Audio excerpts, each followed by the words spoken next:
There's a moment in every woman's life when she realizes she must stop waiting to be chosen and start choosing herself. For one extraordinary woman in the 18th century, that moment came when she stood at the head of an army, dressed in borrowed uniform pieces, a sword at her side, ready to seize an empire from the man who had humiliated her for 17 years. Her name was Catherine. And this is the story of how a forgotten girl from nowhere became the most powerful woman in the world. Picture Russia in the winter of 1762. Snow blankets the golden domes of St. Petersburg. Inside the palace, a young woman sits alone in her chamber, her hand resting on her belly. She is pregnant, but not with her husband's child. Her husband, the soon-to-be emperor, is in another wing of the palace with his mistress, a woman so crude the servants whisper about her in disgust. Catherine stares out at the frozen city and makes a decision that will change history. She will not be a victim. She will not be cast aside. She will be empress, not beside a man, not behind a man, but alone, in her own right, by her own hand. But to understand how she got here, we must go back to the beginning, to a little girl who dared to demand that an emperor bow down to her. Before you continue with me on this journey through the shadows and splendor of Imperial Russia, I want to ask you something. If this story moves you, if it makes you think about power, about resilience, about what it means to refuse to be diminished, leave a comment below. Tell me what you think.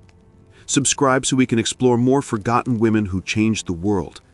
And if you believe other women need to hear Catherine's truth, share this video, because her story belongs to all of us.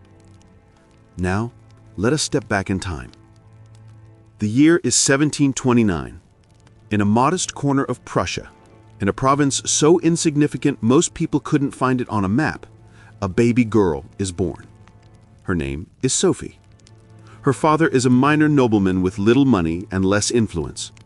Her mother is a woman consumed by ambition and bitterness, the kind of woman who sees her daughter not as a child to be loved, but as a chess piece to be played. Sophie grows up in the shadow of her mother's disappointment. She is not beautiful enough, not charming enough, not valuable enough. But Sophie has something her mother doesn't recognize, a mind that devours books, a will that refuses to break, and a heart that knows how to wait for the right moment. When Sophie is just 4 years old, she is brought before Frederick the Great, Emperor of Prussia. The adults expect her to curtsy, to kiss his hand, to be a good little girl. Instead, Sophie looks up at the towering emperor and demands that he bow down so she can reach him. The room falls silent. And then Frederick laughs. He is so charmed by this bold little creature that he never forgets her. Years pass. Sophie becomes a young woman, intelligent and graceful despite her mother's cruelty. Her uncle proposes marriage, but before anything can be arranged, a letter arrives, an invitation, from Russia, from Empress Elizabeth herself. Empress Elizabeth has a problem. Her nephew, Peter, the heir to the Russian throne, is 16 years old and utterly unsuitable for rule. He's childish, cruel, and obsessed with all things Prussian despite being destined to rule Russia. Elizabeth needs someone to marry him, someone to produce an heir, someone to ensure the dynasty continues. Frederick the Great remembers that charming little girl and suggests Sophie. Sophie and her mother travel to Russia. When Sophie sees Peter again, they had met once as children, she is horrified. He has grown into an awkward, angry man who drinks too much and shows her no kindness. But Sophie smiles. She nods. She begins learning Russian with a dedication that borders on obsession. She stays up through the night, repeating words until her tongue shapes them perfectly. She becomes so exhausted that she falls ill with pneumonia. As she lies fevered and dying, her mother asks if she wants a Lutheran priest. Sophie, in a moment of brilliant calculation, says no. She asks for an Orthodox priest. She declares herself loyal to Russia, to its faith, to its people. The Russians are moved. Empress Elizabeth is impressed. Sophie is baptized with a new name, Catherine. The wedding is magnificent. Catherine wears silver brocade encrusted with so many diamonds she can barely walk. Her head throbs under the weight of her crown. She is 15 years old. Peter is 16. They are married in a ceremony that lasts for hours, and then comes the moment every bride dreads or dreams of, the bedding ceremony. Catherine is dressed in her nightgown and placed in the marriage bed. She waits and waits. Hours pass. Finally, Peter stumbles in, drunk, and collapses beside her. Nothing happens that night, or the next night, or the night after that. Years pass. No child comes. Empress Elizabeth grows frantic. She sends a lady of the court named Maria Choglikov to supervise the couple. Maria locks them in their room at night, but Peter doesn't touch his wife. Instead, he plays with toy soldiers in the bed, staging elaborate battles until dawn. Once, Catherine enters to find a dead rat hanging from a tiny gallows. Peter explains with pride that the rat committed treason and must hang for 3 days as an example. Catherine lives in a prison of humiliation. Peter keeps dogs in their bedroom. The smell is unbearable, but she never complains. Peter boasts that he's too exhausted from his other lovers to touch her. He's lying, of course. There are no other lovers. Peter is terrified of intimacy, possibly due to a painful physical condition, possibly due to the abuse he suffered as a child. But Catherine doesn't know this. She only knows loneliness. 8 years pass. 8 years of waiting, of enduring, of being told that she is failing in her only purpose, to produce an heir. And then Maria Choglikov comes to her with a radical suggestion. Adultery, she explains gently, is not such a great sin if it serves the empire. She asks Catherine which gentleman of the court she prefers. Catherine is 23 years old. She has never known romance, never been touched with tenderness. When she looks around the court, her eyes land on Sergei Saltykov. He is tall, dark, devastatingly handsome. He is also calculating and ambitious. But Catherine doesn't see that. She only sees that someone finally wants her. Sergei becomes her lover. After 2 heartbreaking miscarriages, Catherine finally gives birth to a son. She names him Paul. But the moment the baby is born, Empress Elizabeth snatches him away. The entire court follows, celebrating in another room, leaving Catherine alone in her bed, bleeding and exhausted. No one comes to help her for hours. While Catherine recovers, she learns the truth about Sergei. He has been sleeping with other women. He has been using her. When he returns from a diplomatic tour where he was toasted as the father of the future emperor, Catherine's heart is already hardening. She rises from her sickbed. She dresses in a stunning dark blue gown. She walks into Peter's birthday celebration and snubs everyone who ignored her. She is done being meek, done being invisible. If they will not love her, they will respect her. Catherine begins to build power. She reads philosophy. She learns politics. She becomes the most charming person at court, always with the perfect word, the perfect smile.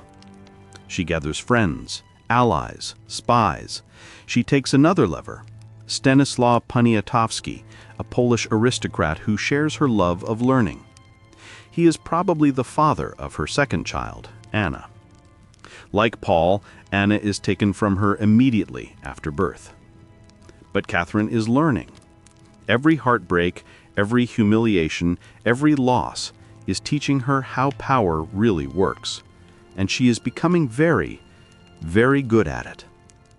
She meets Grigory Orlov, a war hero with the face of an angel and the body of an athlete. He and his 4 brothers are powerful, loyal, and willing to do what needs to be done. Catherine and Grigory become lovers, and together they begin to plan something dangerous.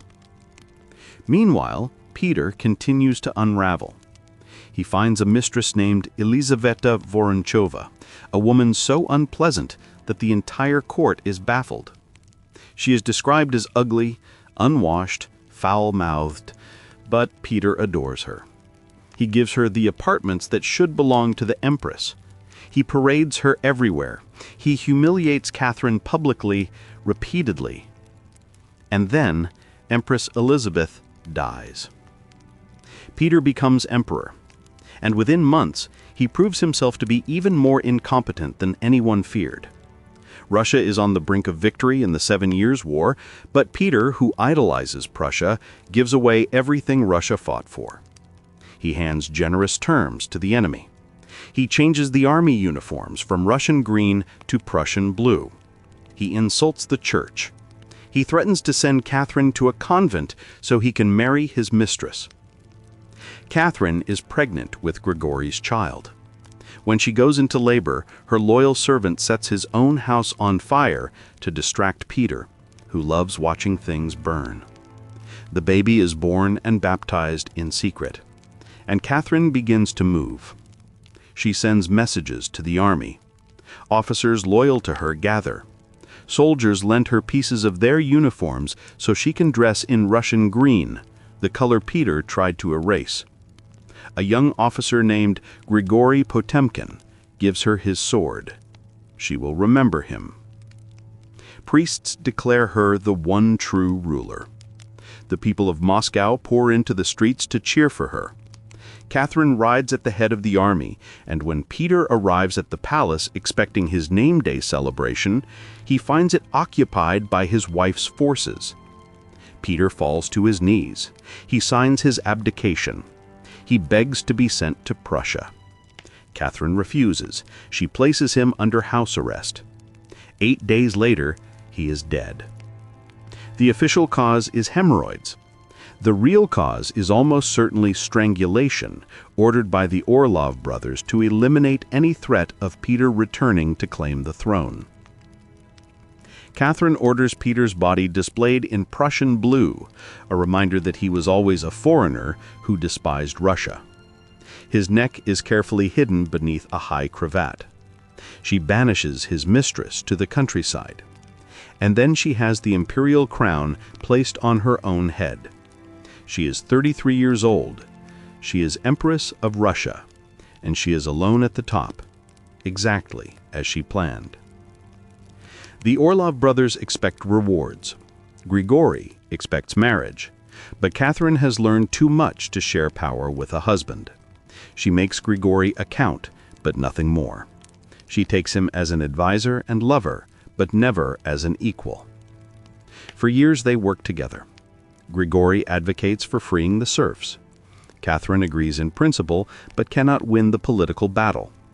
She tries to reform Russia, to modernize it, to bring Enlightenment ideas to a medieval empire. Most of her reforms are blocked by the men she must work through. But she succeeds in expanding Russia's power and making it a force on the world stage.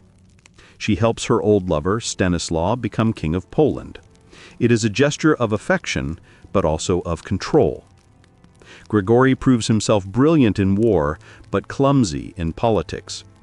Catherine begins to tire of him, especially when a young officer named Grigory Potemkin, the same man who gave her his sword, keeps falling to his knees to kiss her hands whenever he sees her.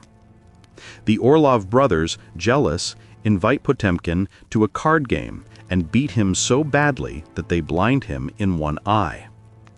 When Catherine discovers this, her feelings for Grigory Orlov cool completely.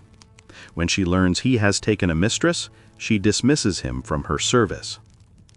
There are other lovers, Alexander Vasilchikov, gentle and boring, who complains that he is treated like a kept man.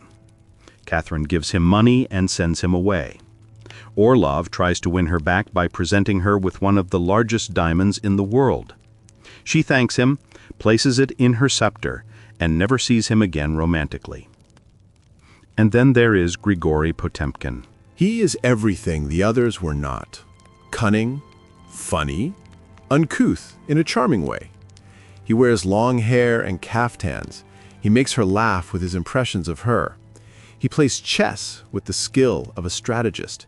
He's 10 years younger, and he adores her not for her crown, but for her mind. They become lovers when Catherine is 45. They write passionate letters. They meet in the sauna beneath the Winter Palace. Rumors swirl that they marry in secret. When Catherine gives birth to a fourth child, a daughter named Elizabeth, the child is raised quietly at Potemkin's country estate. But passion is not the same as peace. They argue constantly. Catherine takes other lovers. Potemkin is jealous, but pragmatic. Eventually, they agree to remain friends and political partners, the most important relationship in both their lives. Potemkin begins introducing Catherine to a series of young, handsome, not too ambitious men who can warm her bed without threatening his political influence. There is Simeon Zorich, a war hero who becomes jealous and challenges Potemkin to a duel. Catherine sends him to Siberia. There is Ivan Rimsky-Korsakov, a beautiful musician, whom Potemkin exposes as unfaithful. There is Alexander Lanskoy, sweet and loyal, who refuses to use his position for political gain. Catherine adores him. For 4 years, she is happy. And then he dies of diphtheria at 26. Catherine falls into depression. For 2 months, she cannot leave her room. It is Potemkin who brings her back, reminding her of her work, her empire, her destiny. She begins to rule more directly, bypassing committees that blocked her reforms. She opens hospitals for the poor. She builds schools for orphans. She promotes education for women. She champions smallpox inoculation. She invites skilled immigrants. Russia's economy flourishes. Potemkin builds cities, clean and modern. He takes Catherine on a grand tour of all the progress they have made together. European critics claim these Potemkin villages are just painted facades, a lie that persists even today. But it wasn't true. The cities were real. The progress was real. There are more lovers. Alexander Yermolov, who tries to destroy Potemkin and destroys himself instead. Alexander Mamonov, who reminds her of Lanskoy but breaks her heart by falling in love with a 16-year-old lady-in-waiting. Catherine forgives them, gives them a wedding gift, and banishes them both. And then at 60, Catherine meets Platon Zubov, 22 years old. She calls him my baby and my dark little one. Potemkin, used to her infatuations, pays little attention. But this time is different. Platon gains a hold on her heart that none of the others did. In 1791, Grigory Potemkin dies of pneumonia. Catherine is devastated. She has lost her greatest friend, her intellectual equal, the man who understood her completely. She leans more heavily on Platon, who is reckless and cruel, who struts around court with a pet monkey who disrespects even her son Paul. Catherine is aging. The years of governing, of scheming, of loss are catching up. She makes one final political move. She helps carve up Poland, forcing her old lover, Stanislaw, to abdicate. He spends his final years under house arrest in St. Petersburg, a reminder that even affection bows to empire. On November 17, 1796, Catherine is found collapsed by her desk. She has suffered a stroke. She is carried to her bed, and she dies the next day at 67. Her son Paul becomes emperor. He has barely known his mother. He idolizes Peter, the man he believes is his father. In a grotesque gesture, Paul has Peter's skeleton crowned and placed beside Catherine's body in the tomb, forcing her to spend eternity with the man who tormented her. He strips Platon Zubov of his titles. He legally bars women from ever inheriting the Russian throne again. Paul's reign lasts 4 years before he is assassinated.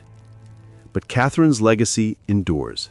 She transformed Russia from a backward empire into a modern world power. She championed education, art, science. She ruled for 34 years, longer than almost any monarch of her time. She did it without a husband, without a father, without a brother to legitimize her. She did it alone. Of course, her enemies tried to destroy her reputation. The worst rumor came after her death, that she died in a sexual act with a horse. It is completely, utterly false. It was propaganda spread by British and French satirists who hated Russia. But the lie persists because powerful women have always been targets of the cruelest lies. Here's the truth they didn't want you to know. Catherine the Great was brilliant, strategic, resilient. She was a woman who refused to be a victim, who seized control of her body, her choices, her destiny. She loved passionately, she ruled wisely. She made mistakes, yes, but she also made history. She was told she was worthless, and she became Empress. She was told to be silent, and she commanded armies. She was told her only value was producing an heir, and she built an empire. As I think about Catherine today, I wonder what she would say to us now. Perhaps this: do not wait for permission to be powerful. Do not wait for someone to choose you. Choose yourself. Every single day, choose yourself. Catherine's story is not just history. It is a reminder that resilience is power, that intelligence is survival, that women have always been capable of everything, even when the world told them they were capable of nothing. Thank you for taking this journey with me through the shadows and the golden halls of Imperial Russia. If Catherine's story moved you, I would love to hear your thoughts in the comments. What do you think of her choices, her loves, her legacy? Subscribe so we can continue exploring these extraordinary forgotten women together. Share this with someone who needs to hear a story of strength. Because Catherine the Great wasn't just an empress. She was a woman who rewrote the rules, who refused to be erased, who proved that even a forgotten girl from nowhere can become everything. And that, my friends, is a truth worth remembering.